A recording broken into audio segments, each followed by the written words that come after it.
à votre écoute. Passion, partage, bonheur. Vous avez la parole pour le meilleur et pour le dire. Merci la vie. Merci la vie, bien sûr, merci la vie. Merci la vie, oui, merci la vie, merci la vie. Merci. Chers amis auditrices, auditeurs, bonjour et merci la vie.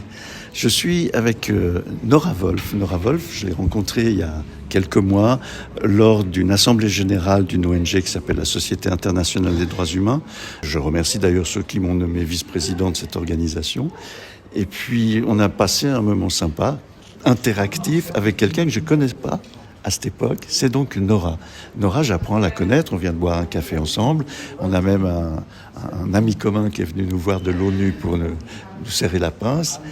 Et puis voilà, alors j'aimerais vous la présenter, Nora, mais elle le fera tellement mieux que moi, donc s'il te plaît, on sait que tu as une ONG, je sais moi que tu as l'ANIAC et que tu as vraiment envie que les choses fonctionnent mieux sur cette planète, donc s'il te plaît, est-ce que tu peux me dire rapidement cette ONG, c'est quoi et qu'est-ce que tu y fais ? Bonjour, merci Michel, enchantée d'être là. Volontiers, je vais tâcher de répondre en quelques mots. Donc moi aujourd'hui, j'essaye de contribuer un petit peu à l'humanité. Je pense qu'on fait tous ici à notre échelle et dans ta communauté de gens qui nous écoutent. Pour le moment, ça prend la forme de gestion de plaidoyer en droit humain dans une ONG qui œuvre pour le développement durable, social, en incluant la promotion de la paix et la justice dans la région du Golfe et plus précisément au Qatar. Qu'est-ce qu'on cherche à faire ? On cherche à accompagner et encourager des réformes institutionnelles qui vont dans le sens d'une démocratie plus participative, qui vont dans le sens d'une société civile qui vibre, qui est inclusive, qui est représentée, qui se sent empowered, comme on dit dans mon lingot. Et puis on cherche à protéger et faire résonner de la justice pour ceux qui n'en ont pas eu, s'agissant spécialement de la question des travailleurs migrants et du droit au travail, des garanties sociales. La situation est qu'au Qatar, donc nous on cherche vraiment à finalement donner de l'amplitude à des voix, mais aussi accompagner le gouvernement dans des engagements qu'il a déjà pris. Des engagements que lui-même donc a assumés.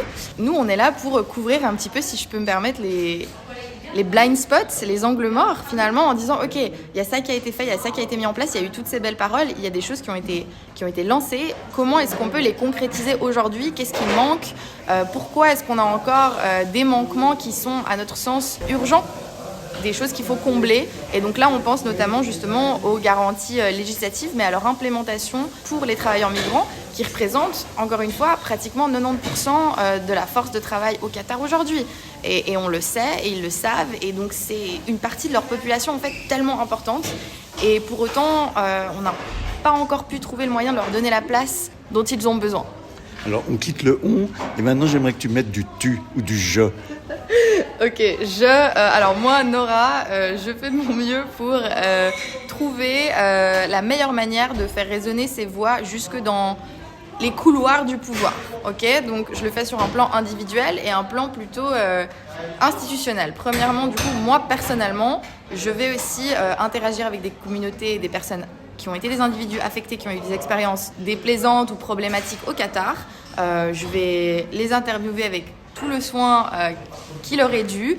Et puis, je vais proposer ensuite des soumissions individuelles pour leur cas auprès des organes de l'ONU. Et d'autre part, je forme des agrégats de toutes ces données pour montrer évidemment des patterns, donc des trends.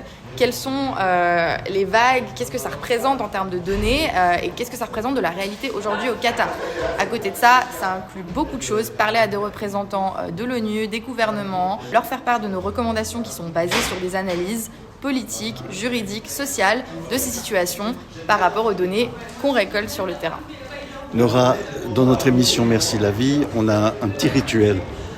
Quand tu entends dire Merci la vie, comment ça résonne en toi, Nora ? Ça résonne comme un câlin. Donc, merci la vie. Merci à vous. Alors, ce que j'aimerais, c'est qu'on se retrouve là. Je sais que tu as très peu de temps. Je te remercie d'ailleurs. J'ai vu que tu as envoyé un petit message quelque part pour dire que tu seras un peu en retard. Je t'en remercie. Et j'aimerais qu'on poursuive cette discussion à un autre moment. J'aimerais aussi que tu me donnes, et je le mettrai en lien sur le podcast de Merci la vie, peut-être l'adresse du site internet de ton organisation. Tu es d'accord ? Avec plaisir. Ok. Ok. Avec plaisir. Alors, je te remercie encore une fois du fond du cœur. Merci de ton courage. Merci parce que tu rayonnes quelque chose de bien positif dont on a tellement besoin. Raison pour laquelle je vais te demander maintenant une photo aussi. Alors, chers amis auditrices, auditeurs, à tout bientôt. Merci Nora et merci la vie. Merci de nous écouter, merci la vie. Un grand merci de votre soutien. Merci de continuer à vous abonner. Je vous souhaite le meilleur du monde et à tout bientôt. Au revoir.